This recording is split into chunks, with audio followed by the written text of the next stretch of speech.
सभी को नमस्कार। मेरा स्वागत है हमारे YouTube चैनल सत्यम साइंस क्लासेस में। तो अभी तक के जितने भी हमने लेक्चर्स पढ़े थे उसमें टाइप ऑफ रिएक्शन को हम डिस्कस कर रहे हैं।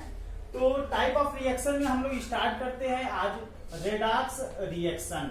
रेडॉक्स रिएक्शन, रेडॉक्स अभिक्रिया, रेडॉक्स अभिक्रिया, रेडॉक्स अभिक्रिया, रेडॉक्स रिएक्शन। ध्यान से समझिए, इस टॉपिक को समझना बहुत ही इंपॉर्टेंट है। ये आपके कंपटीशन के लिए भी बहुत ही इंपॉर्टेंट है। तो आइए देखते हैं रेडॉक्स रिएक्शन। देखिए, रेडॉक्स अभिक्रिया का क्या मतलब है, इस टर्म को समझने के पहले आपको दो चीजें समझनी होंगी। वो है ऑक्सीडेशन एंड रिडक्शन, जिसे हिंदी बोलते हैं ऑक्सीकरण, ऑक्सीडेशन, अपचयन, रिडक्शन।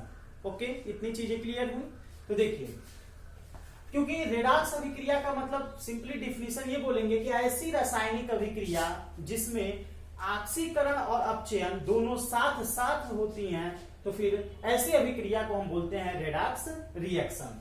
तो आइए देखते हैं, सबसे पहले हम ऑक्सीकरण किसे कहते हैं। ऑक्सीकरण, जिसे हम इंग्लिश में बोलते हैं ऑक्सीडेशन। ऑक्सीडेशन, इतनी चीजें क्लियर हुई। जैसे एक हम एग्जांपल आपके सामने डिस्कस करें। ऑक्सीडेशन का क्या मतलब समझेंगे कि अगर कोई रासायनिक अभिक्रिया में किसी भी पदार्थ के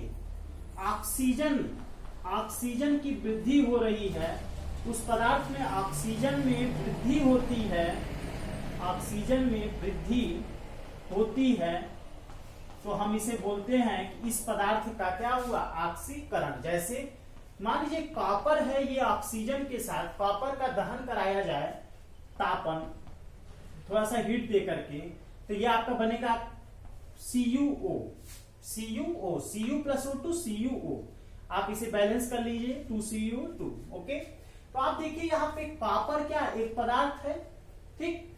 यहाँ पे ये क्या है, इसके पास कोई ऑक्सीजन नहीं है, जीरो ऑक्सीजन, जीरो ऑक्सीजन। लेकिन जब वो यहां पर गया तो इसके साथ ऑक्सीजन क्या हुआ, इसके साथ ऑक्सीजन कंबाइन हो गया। तो इस तरह से आप देख सकते हैं कि इस पदार्थ के में ऑक्सीजन में क्या हुआ है, वृद्धि हुआ है, ऑक्सीजन इसमें बढ़ा है, तो इसे हम कहेंगे ऑक्सीकरण। इतना चीजें क्लियर हुई। या फिर अगर आप सिंपल ये भी कह सकते हैं कि losing of electron, losing of electron is known as oxidation. Losing of electron is known as oxidation. जैसे यहाँ पे कॉपर किसमें है, जीरो स्टेट में, इसका वैलेंसी बताए। यहाँ पर इसका ये जीरो फॉर्म में इसका ऑक्सीडेशन स्टेट है, मुक्त अवस्था में है। लेकिन यहाँ पर ये किसमें है, कंबाइंड हुआ, तो Cu+2 O-2। तो यहाँ पे कॉपर पे कितना चार्ज आ गया, +2। तो यहाँ ये जीरो से इसने इलेक्ट्रॉन यहाँ पे +2 निकाल दिया है, उत्सर्जित कर दिया है। तो losing of electron is known as oxidation. या फिर आप सिंपल ये समझिए कि पदार्थ के अगर ऑक्सीजन में वृद्धि हुई है, पदार्थ यहाँ जीरो, कोई ऑक्सीजन नहीं था, यहाँ ऑक्सीजन में वृद्धि हुई है, तो फिर इसे हम कहेंगे कि सब्सटेंस का क्या हुआ, ऑक्सीकरण हुआ। इतनी चीजें क्लियर हुई। अब हम लोग जो नेक्स्ट टॉपिक है वो हम समझेंगे रिडक्शन, जिसे हम बोलते हैं अपचयन। अपचयन, अपचयन, अपचयन का मतलब क्या होता है, इसे बोलते हैं रिडक्शन।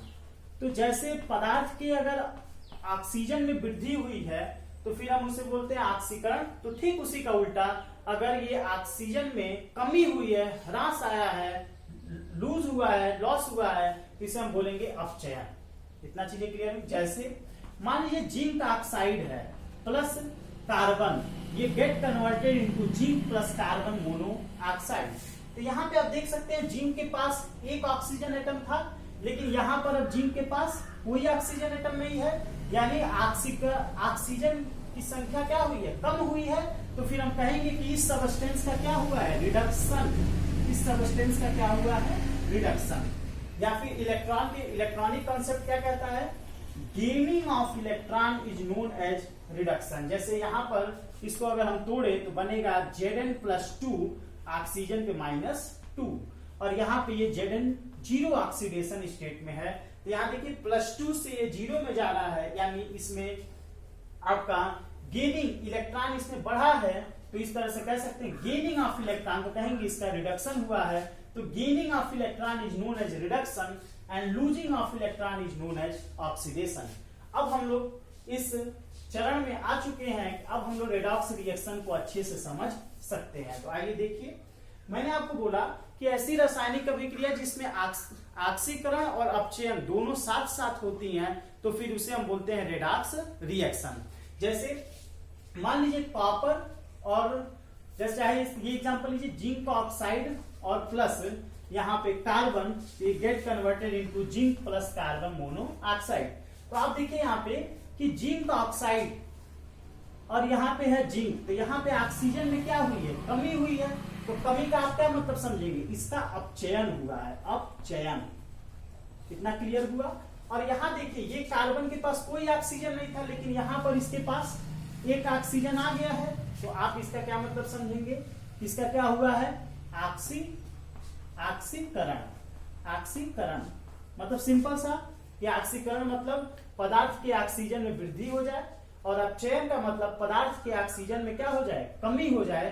तो फिर हम, और यहाँ पे चूंकि अपचयन और ऑक्सीकरण एक ही रिएक्शन में हो रहा है, एक ही रासायनिक अभिक्रिया में ऑक्सीकरण और अपचयन दोनों साथ साथ हो रही है, तो फिर हम ऐसी रिएक्शंस को क्या बोलते हैं, रेडॉक्स रिएक्शन।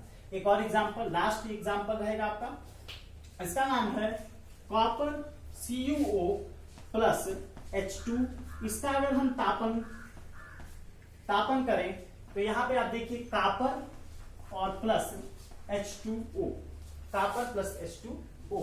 तो यहाँ पे देखिए, यहाँ पे कॉपर के पास एक यहाँ ऑक्सीजन एटम था, यहाँ पे कोई ऑक्सीजन एटम नहीं है, यानी यहाँ पे ऑक्सीजन एटम में क्या हुआ है, कमी आया है। तो हम बोलेंगे कि इस सबस्टेंस का क्या हुआ है, अपचयन, अपचयन। लेकिन यहाँ H2 के पास कोई ऑक्सीजन नहीं था और यहाँ एक ऑक्सीजन आ गया है, मतलब ऑक्सीजन में वृद्धि हुई है, तो फिर हम इसे बोलेंगे ऑक्सीकरण। ऑक्सीकरण मतलब सिंपल सा, अगर पदार्थ के ऑक्सीजन में वृद्धि हुई तो उसे ऑक्सीकरण, पदार्थ के ऑक्सीजन में कमी हुई तो उसे अपचयन। और ऐसी रासायनिक अभिक्रिया जिसमें ऑक्सीकरण और अपचयन साथ साथ होती है, तो ऐसी रासायनिक अभिक्रिया को हम बोलते हैं रेडॉक्स अभिक्रिया। तो आई होप आपको अब ये चीजें समझ में आ रही होंगी। हमारा जो अगला टॉपिक है वो है कोरोजन और विकृत गंधिता, वो हम नेक्स्ट वीडियो में कवर कर देंगे और आपका चैप्टर कंप्लीट हो रहा होगा। तब तक के लिए आप सभी को धन्यवाद।